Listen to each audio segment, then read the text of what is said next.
Hello, and welcome to Book Circle. I'm Earl Wyenberg. This time we will continue our reading of Past Master by R.A. Lafferty. Our hero, Thomas More, has decided to take a tour of the feral lands, the backwoods, jungles, and rainforests outside the civilized part of Astro. They went down through some levels of the tree complex. They came onto what was almost solid land, its presence being given away only by fitful breaks that showed still deeper worlds of deep roots and green darkness. There should be a being to fit this darkness, Thomas said. Sextus Empiricus wrote that every environ must have its own sprite. It would be a weird one to fit the green underworld here, however. Call me not weird, good Thomas, spoke a green-colored voice, and yet I'm sure that Sextus Empiricus wrote of me and of you. You're also a sprite, but one never sees himself as such. One believes himself to be a man if he is raised by the humans. The green-colored voice came from a green-robed monk of the order of St. Klingensmith. He was a blackish man, and yet there was a touch of deep green in his black, who winked at them and grinned, and they all stared at him, coming on him unexpectedly as they did. Preserve us this morning from dire wolves and panthers and programmed things, he blessed them. The latter are following you, you know. They're the hardest to evade and the hardest to rouse to. They have no scent. Whatever is a good monk doing in the salty woods of Astrobe? Thomas asked him. Holy cathead, I'm fishing, of course.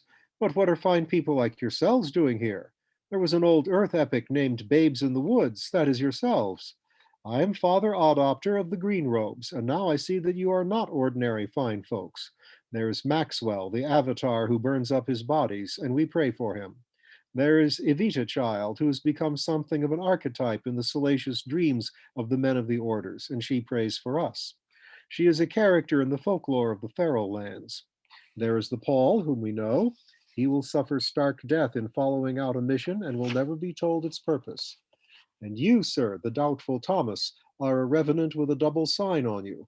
The Holy Ghost certainly chooses strange instruments. Sometimes I think he is out of his mind. And the two others, the nothing man and the less than nothing man. Which am I? Slider asked with a sour grin. Oh, you're the nothing man. The other is the less than nothing. What, he flushes with anger? Why is sheer truth so hardly embraced? And Scrivener was indeed flushing with anger. What in particular are you fishing for, Father Adopter? Asked Thomas More, the revenant with the double sign on him. You'll see, the monk said. Circumstances began to assemble like cawing crows. You had doubted the color of the Evita's eyes, how they seemed now one thing and now another. Now they were green, green, the green of sparkling anticipation. The monk wound a cord around his wrist and handled a harpoon thing a meter long.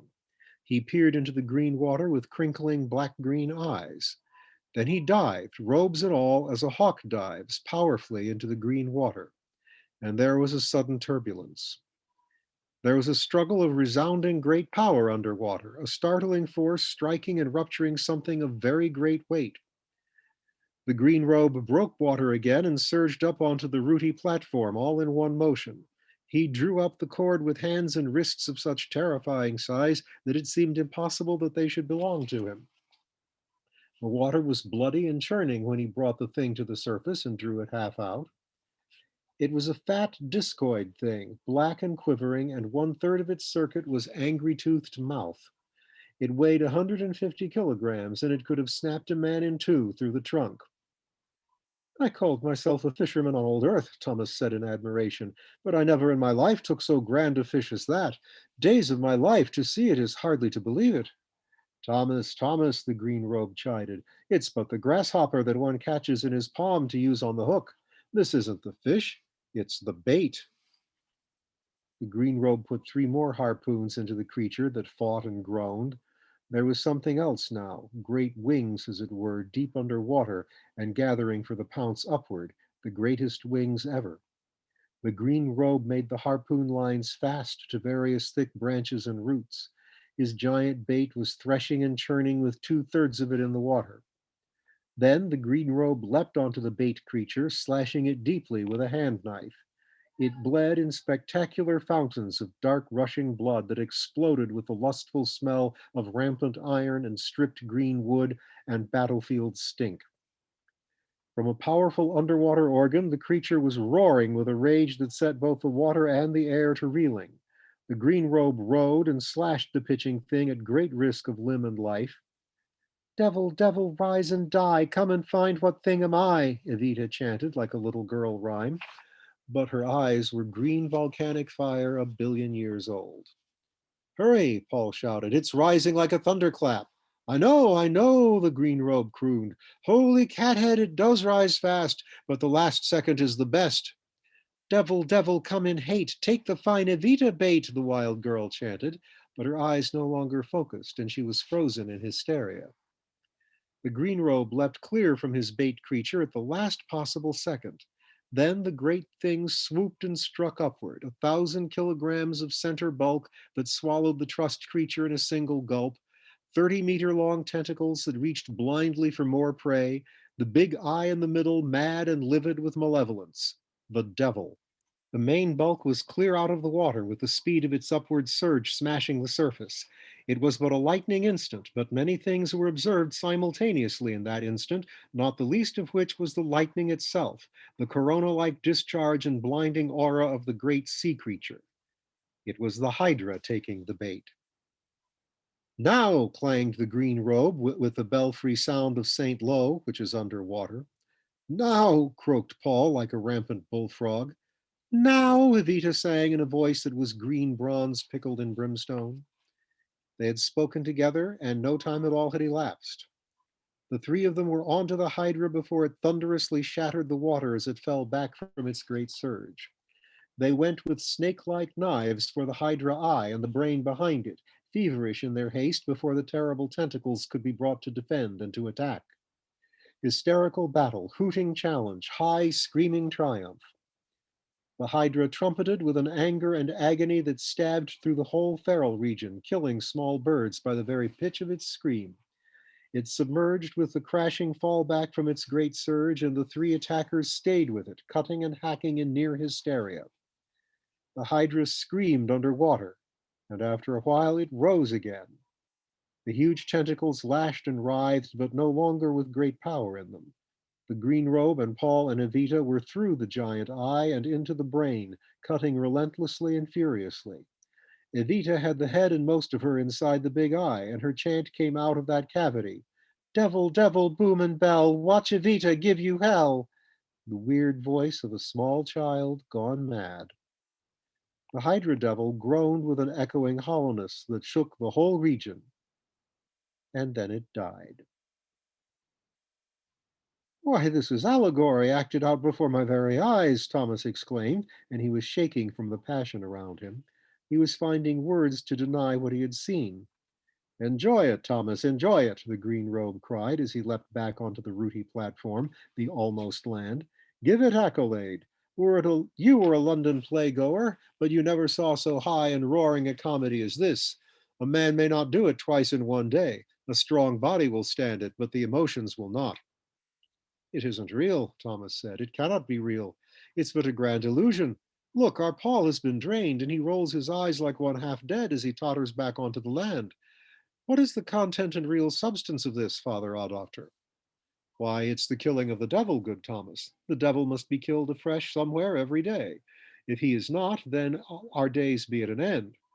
Say, he is a big one today, isn't he? He's not always a hydra, you know. Some days he's a mad dire wolf. Some days he's a Portia's panther gone musk.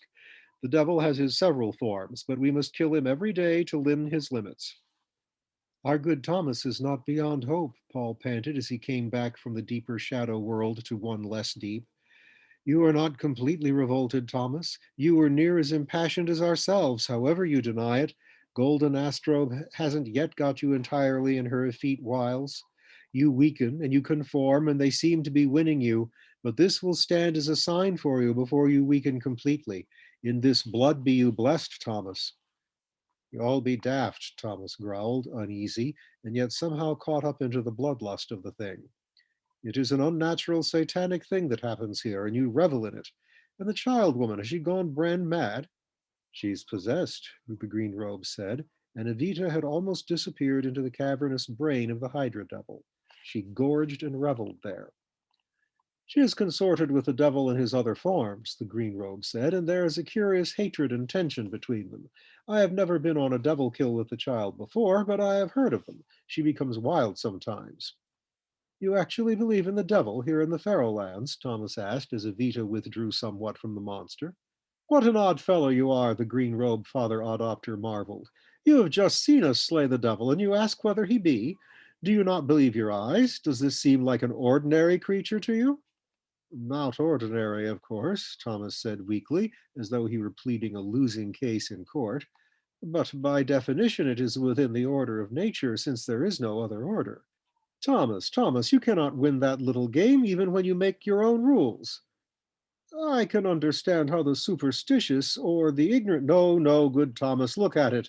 The ignorant scrivener and the superstitious slider are aghast at the violence of the thing, and they yet stand trembling, but they do not believe it. The half ignorant Maxwell also quakes, but he only half believes. It is we of the intellect who believe what we see and feel, that we have drawn the devil from his lair and killed him. You do not believe it? I do not believe it, Thomas said, but he was not feeling particularly calm. It's but a bloody, violent, and dangerous sport you indulge. Evita had finally emerged from the monster, glistening with blood and gore, and bearing a great armload of devil brains. She was disheveled, and her eyes were completely mad. And then in a flash, they were no longer any such thing. She came out of her passion and seizure as easily as she would leap from a tree. She winked at Thomas and broke into chiming laughter. My seduction of you is a little different from what I planned, she chortled. I'll seduce you in mind and belief instead. Bodily, I'd burn you up too quick and fry the poor tallow out of you, Thomas. But this way we burn a brand on your brain. Whew! Imagine a grown man too ignorant to believe in the devil. You ever cook any devil brains yourself? Don't knock it if you haven't tried it. Paul and the green robe cooked the brains. They cased them in a ball of mud and set it into a quick started and explosively hot fire of oil dripping vines. These burned torridly with a staggering, almost emetic smoke, the water in them fighting with the oil. The whole thing gave off a brightness that was like sodium flame. They roasted the brains roaring for an hour, and then the ball burst open with a real explosion. There was the smell of sulfur in the air, and all was made ready. With dishes of this sort, you like them or you like them not. Scrivener and Slider would not partake. Maxwell had to force himself. After all, he told himself, they are only fish brains. The rest is but the rough kidding of these feral people. But he liked them more and more as he ate them.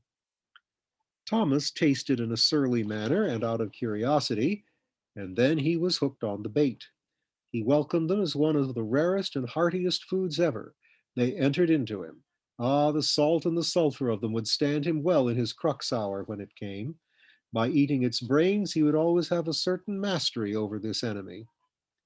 Hydra brains were known in some of the mod places of Cosmopolis, but at 50 Stoimanov d'or a kilo. The price was high there, and the brains were not. Some of the old devil always went out of them in the marketing and fixing. Here it was finer, eating them new killed, kilo after kilo to satiety. They needed no condiment, they had their own salt and sulphur. Who laughs? Who laughs? None but a necromancer laughs like that. It was Walter Copperhead, who came out of the jungle with eyes for nothing but the Hydra. He had known, of course, the hour and the place of the devil kill. He would lay out its entrails and examine them, and try to unriddle riddles there, as though he were an old augur, as he was. He built a sort of jungle winch with a counterpoise of straining vines and bent branches. He worked to lift the monster and disembowel it. The members of the party withdrew a pace and left him with it. It was a private thing that Walter Copperhead did. They traveled again after they had spent an hour or two in the fine talk that should always follow a fine meal. The green-robed father adopter went with them, having no home and being sworn to the rule of never laying his head in the same place for 2 nights. They came on other hunters and fishers. They came on one bunch who were killing ansels and hauling them out of the water. This puzzled Thomas.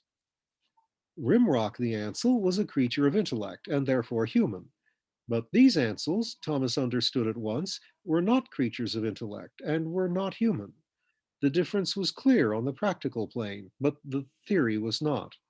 Thomas was surprised that he felt no repugnance at seeing them killed, nor did he hesitate to eat raw hacked off pieces offered him. So he puzzled about it. That's a question I hardly know how to ask, he said to Paul. Would Rimrock the Ansel eat Ansel? He would and he has, Paul said, but he doesn't care for it much, says it's overrated. An Ansel doesn't need Ansel in his diet, but there's no repugnance. And an Ansel who has crossed the line becomes an entirely different creature from a natural Ansel. How the new species is acquired, I do not know, but every species can tell the difference. A direwolf, for instance, will eat a natural Ansel with an easy mind, just as he'd eat a Jerusalem coney. He'd also eat a transfigured Ansel, just as he'd eat a man, but he wouldn't eat him with an easy mind. There's a difference between natural and transcendent prey, and all the meat eaters know it. It is known that all animals are greatly disturbed in their minds after they have eaten humans, and Rimrock would be human by this test. The theology of the thing is impossible, the green robe said. It cannot be that a creature already in full life will sometimes receive a soul and intelligence, and yet that appears to be quite the case with certain exceptional Ansels. And I talked to your friend Rimrock today. He had gone on just a little while before you came.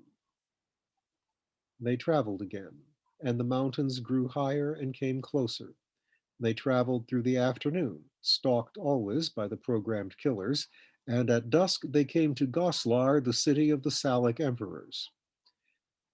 Here follows history quickly given. The Salic emperors had their origins as an underground university fraternity in Wu Town. Certain young persons, believing themselves daring, maintained a revolt, half humorously, half doctrinaire, and altogether brainless, against the golden mediocrity of Astro, the humanist planetary dream. Several of these young people then, 2 centuries before this telling, established the small town of Goslar and called it their imperial capital. Hunting families had accreted to the settlement, for it was, in a way, central to the feral strip. It was here that the dismal swamps and the rainforests and the savannas all came together, and it stood right at the foot of the Electric Mountain, the first high pinnacle of the mountain complex. Goslar now had about 100 people and a big shanty building that was public house, royal palace, hotel, and Skinner's Center. From the founding, there had always been one Salic emperor in residence at Goslar. The present emperor was Charles the 612th, for no emperor had reigned as long as a year, and many of them less than a month. The automatic killers had assigned themselves automatically to the destruction of every reigning emperor. These programmed killers of Astrobe have been described as garbage disposals, as the ultimate police, as the precision wardens of the Astrobe dream. They got rid of everything that stood in the way of that dream. They had been so constructed, and they had so propagated themselves and continued. On the breast of each programmed killer was blazoned the motto, I have not been false to the vision. The sensing of these killers was faultless and relentless. Anything that threatened the Astrobe thesis was the enemy, and they would follow it to the end and kill it. They had never ultimately failed, though certain tricky persons sometimes eluded them for years. A personal surrender was sensed by them. One who relented and accepted the Astrobe dream, albeit interiorly and silently, was no longer hunted by them. The programmed killers could be destroyed, but at the moment of the destruction of any one of them, another one was created in a distant center and was given the same assignment. And they had pursued and killed the Salic emperors, just as they were pursuing and would finally kill every threatening member of the Thomas More party. But there was a peculiarity about the succession of the Salic emperors that paralleled that of the robot killer species. Whenever a reigning emperor was killed, his replacement was also created instantly. Knowing of the death by no orthodox communication, in several cases knowing of it a few hours before it happened, The Salics at the university in Wu Town would hold instant convocation by day or by night and would elect a new emperor in a matter of minutes. The new emperor would start on foot to Goslar immediately, without script or staff or food or coin or extra garment, and would arrive in wild Goslar in about 10 hours. He always travels intuitively, since Goslar is not mapped, and the new emperor would never have been there before. And so the dynasty continued. Charles the 612th had reigned less than 20 hours when the Thomas More party arrived. He had arrived in the darkness of the night before and had been crowned by a dumb birdliming man. Would that be history longishly given? Charles the 612th was about 18 years old, a bewildered young man with a frightened smile, but he comprehended the party even as they approached. As emperor, he was infused with certain special powers of understanding. He beckoned the party to enter the big shanty building, and then motioned them to stow their gear against the walls and to spread straw for their beds, for this was hotel as well as royal palace. Evita dropped more than 50 kilos of Hydra devil meat into the big common pot boiling in the middle of the room. She had carried this lump, more than her own weight of very high meat, along with many other things, for the whole afternoon, and that over very rough country. She was as strong as a Poldalka pony. And then the Emperor Charles began to give orders, as was his obligation and right. The Maxwell, the Slider, the Adopter priest, the Paul, the Thomas, and the Devil girl may use the common room, the Emperor issued. They had not given him their names, but he was Emperor, and it was given to him to know what things people are. Besides, Rimrock had been there before them and had told Charles the names and appearance of the members of the party. The scrivener may not, however, the emperor continued. He may not use the common room. He must be lodged in the small machinery shed, and he will be fed there. He is not people. Are you a programmed person, scrivener? Thomas asked him. I did not know that. I don't know whether I am or not, Scrivener lamented. I've suspected that, and there's a family legend that we have some programmed admixture, but why should it matter? There is really no difference any longer between programmed and people. I wish I had never come on this miserable expedition, but I will not be treated as an inferior. I am the emperor, and I know these things, the boyish Emperor Charles the 612th maintained to the party. The scrivener is a machine, and he will lodge in the machine shed. Let us not make a great noise over a little thing. It is only that definitions have lost their precision on Astrobe, and one duty of the Salic emperor is to clarify and enforce them. Thomas, assert yourself and overrule this loud, Scrivener demanded. You are an important man, and I am a member of your party. I've had my own difficulties with high royalty in another place, Thomas said, and the rule is do not overrule them in small things. It is difficult enough to overrule them in great things. I do not cross royalty on minor matters. You are a minor matter, Scrivener. So Scrivener went angrily to his lodging in the machine shed.